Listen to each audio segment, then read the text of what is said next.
This Sunday, Senator Rand Paul of Kentucky threw a hissy fit while appearing on George Stephanopoulos' show. Now, he tried to use an old Republican trick that usually works, but in this case it didn't. And the topic of discussion here is the 2020 election, which, let me remind you all again, was a free and fair election. The Trump campaign and its lawyers failed to provide a single shred of evidence demonstrating widespread voter fraud. With that context, let's see how this conversation went down. The Department of Justice, led by William Barr, said there's no widespread evidence of fraud. Can't you just say the words, this election was not stolen? What I would suggest is that if we want greater confidence in our elections, and 75% of Republicans agree with me, is that we do need to look at election integrity, and we do need to see if we can restore confidence in the elections.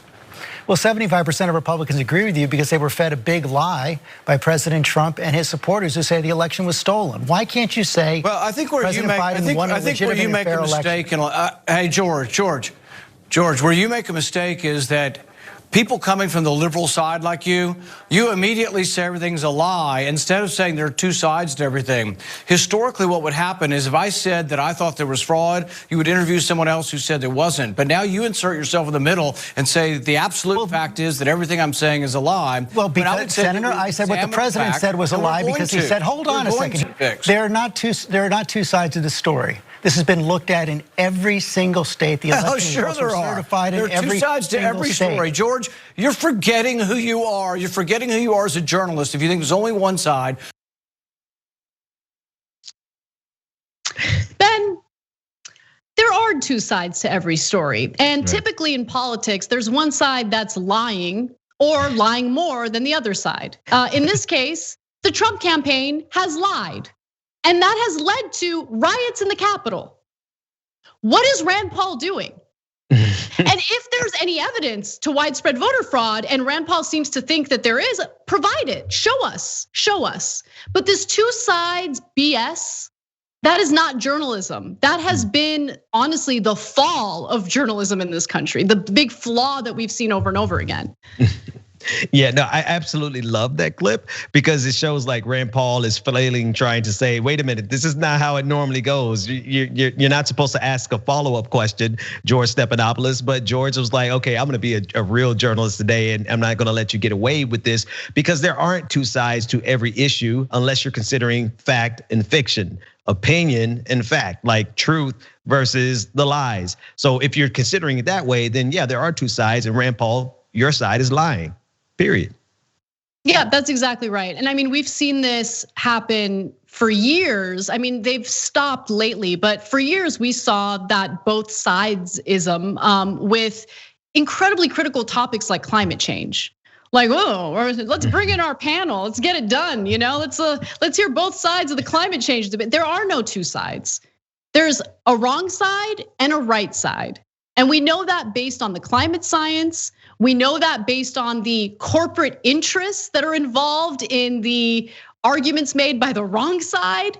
The vast majority of actively publishing climate scientists, 97%, agree that humans are causing global warming and climate change. Those are the facts. That's by NASA. So CNN or any other cable news network has no business bringing on and platforming a climate denialist in order to put two people with two different arguments, one right, one wrong, on equal footing. Yeah. That does a disservice to the viewers. Yeah, when you mentioned that the climate change portion, I'll never forget an NPR segment about 5 years ago where Ted Cruz used the fact that his parents were engineers as a qualification for why he could get on there and challenge climate science data. And to that end, I just don't even know what to do with that anymore. I have one more video to show you a conservative throwing a hissy fit when he couldn't get what he wanted during one of these interviews. Let's watch Ben Shapiro flailing.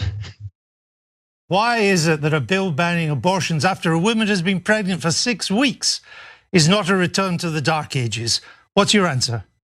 My answer is something called science. Human life exists at conception. It ought to be protected. Now, back to my question to you. You purport to be an objective journalist. BBC purports to be an objective down the middle network. It obviously is not. It never has been. And you as a journalist are proceeding to call one side of the political aisle ignorant, barbaric, and sending us back to the dark ages.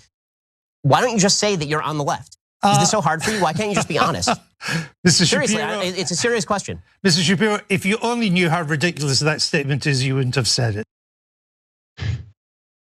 It was ridiculous because that guy is raging conservative. But Ben Shapiro isn't used to that kind of treatment.